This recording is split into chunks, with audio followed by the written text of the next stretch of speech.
નમસ્કાર દોસ્તો, આજે જઈ રહ્યા છીએ અમે સુરતમાં મને એક સેન્ટ્રલ બજારમાં ન્યૂ કુલિંગ ટાવરનો ઓર્ડર આપ્યો હતો પાર્ટીએ.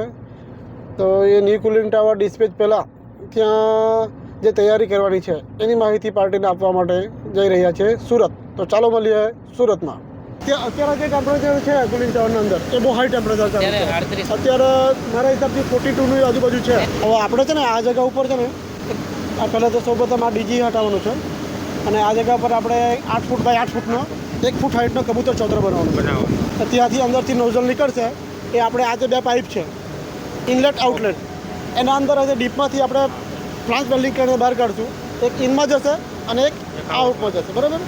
બીજું કુલિંગ ટાવરમાં 2 ફ્લાન્સ આવશે નીચેથી, એમાં આપણે ઇન આઉટ કરશું, બરાબર. નીચેથી પ્લાન્ટ જે છે નહીં, કુલિંગ ટાવરની ટ્રેમાંથી જશે, બરાબર. ટ્રેમાંથી જશે. બીજું કંઈ કન્ફ્યુઝન છે તમારામાં? 28-32 પાણી જોઈએ. હા, એ તો પાણી તત્વ છે. આજનું કામ પૂરું થયું. મારે જે કંઈ પણ માહિતી એમને આપવાની હતી એ આપી દીધી. હવે પછી મળશું બીજા વિડીયોમાં. હર હર મહાદેવ.